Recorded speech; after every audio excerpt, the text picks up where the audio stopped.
When are we going to see a match between Pete and Danny? An actual on-course match. I've had that loads on my channel too. Yeah. When we will definitely make it happen. I need to get back to full fighting fitness. Danny doesn't play golf. Danny's actually just like a really solid 17 handicap. That's generous. No, we'll definitely have a game. I think once I'm getting my playing boots back on. I was a little bit injured early on in the year, and I'm just recovering, but we'll do it. Yeah, absolutely. We need to get out there a little bit more. Yeah, I love playing. I mean, we're here at Eagle Point, aren't we, in the US, and I'm playing tomorrow, and I just can't wait to get back on the golf course. It looks so good. It's so good. We did a little bit out there on the par 3 course as well. I am excited but worried about these greens. Do you know what? I was out chipping this morning, and it was just beautiful, right? I was chipping this ball, and I was like, "Oh, what a great shot that is!" And just trickled up to it like about a couple of feet, and I just kept going. By the time it finished, like 50 feet away, I was like, "This is just ridiculous." It's like different. A little bit of a different level out here. But they are saying this is like they said that they said it's like an Augusta, didn't they? Yeah. Yeah. So it's going to be great. It's going to be great fun. Yeah. Yeah, we'll see. Yeah. Did you ever play like any sort of like on a professional level? Like did you play much like? Yeah, no, I did. Yeah, no, I did. I mean, you know, I made it to final Open qualifying a bit like Pete did, and back in 2013. It was the last local qualifying. So I was up at Dunbar and. Played London Club for regional, got it to final. That was kind of my last professional event. And my daughter was born. It took us 5 years to have Ava. And when my daughter was born, I was playing my best golf of my life at that stage, and I was absolutely loving it. But you know what? I just love my family more. And the thing about playing professionally is I know what you have to give up to play professionally, and it is an unbelievable amount of time. Like it's not playing an event is one thing, but you know it's like you've got to. It's the preparation that goes into that, the practice rounds, the travel, and all those kind of things. And I don't want to just make up the numbers by turning up to a tournament. You want to compete, you want to try and win and those kind of things. And I miss it, and when I see people doing it, there's no doubt about it. I feel envious. My 20-year-old self inside feels envious, like I really want to do it. But when I just step back and think, do you know what? No, I'm really, really lucky that I get to put my kids to bed at night, every night, and all those kind of things. So I love it. There is this part of me what really still wants to do it. But right now, I'm at a stage in my life where I'm really enjoying that kind of balance between work and spending time with my family. Yeah. Yeah, there you go. That's great. So I don't have kids. Any plans? No. No. I don't think I can be trusted.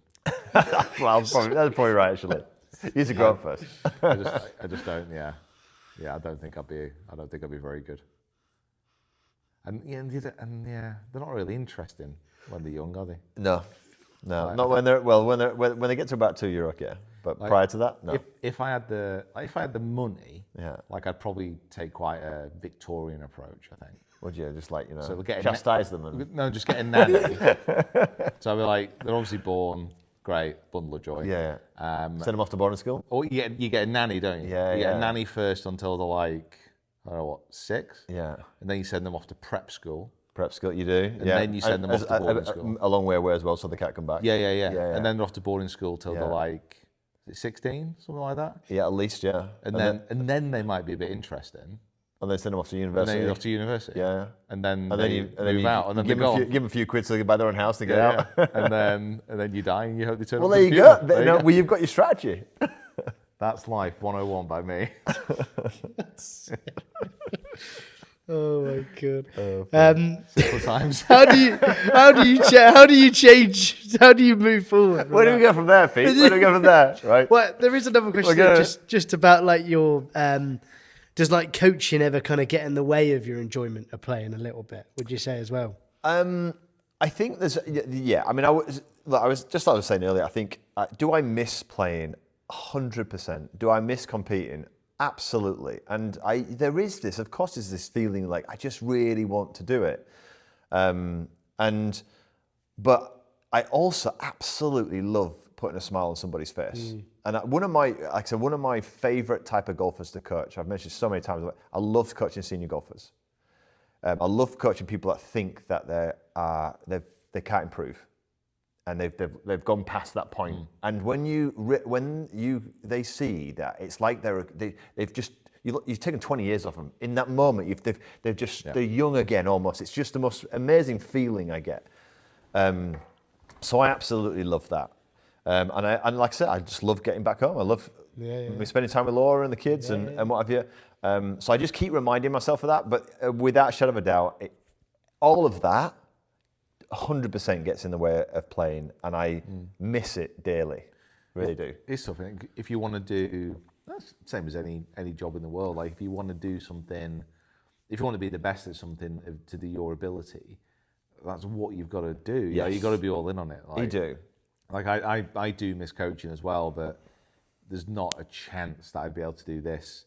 I mean, doing all the YouTube stuff, the only reason I can still play in those comps is because we make videos about those comps. I know, exactly, it's and great. It actually means that if I have to practice, which obviously I have to practice, I can justify it. Yes. And I could be like, right, I have to practice because we're filming this event, and if I don't practice and we film this event, I'm not going to play well. Absolutely. And I watch, I watch what you do, and I absolutely love it. And there's 100% times when I see, likes yourself and Grant and all the guys playing, filming YouTube videos out on the golf course, and I'm like, oh, I'd love to do that. And I have those moments where I think, maybe I should do that. I love the idea of that.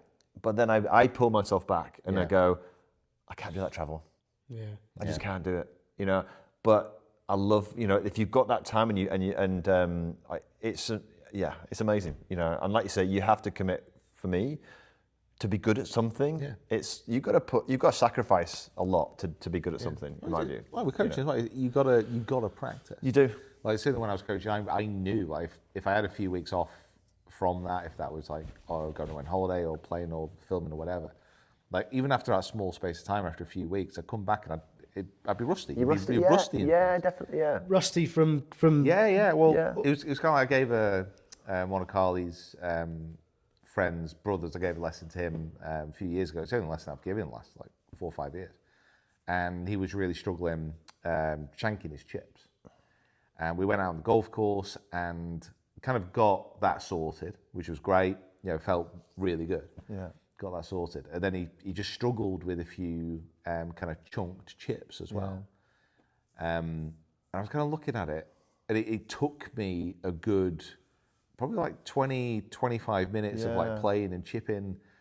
In my head, I'm like, I can see what he's doing, but I'm like, what's the fix? How do I get him to make the moves that I want to make him? Like, how can I explain this in a way which is going to really? That's the thing. That's really interesting. You just lose your touch. It's the same as anything. That's really interesting. Yeah. If you spend time doing something, if you want to be really good at something, you have to do it consistently. You have to practice. You have to train. You have to deepen your knowledge level. And if you take a break, it's like an obsession as well, isn't it? Yeah. It's like it's like this. I have that. That's my obsession. I love performance. I love figuring out what makes people good at something, and also more importantly, how do you take your knowledge and turn it into a language that person's going to be able to action? Yeah.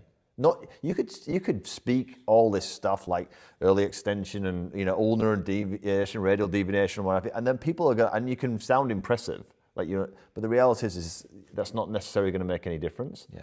And that's like it's whatever you're doing, you have to have, in my view anyway, this just desire and obsession to be the best or the great, great at it. Yeah.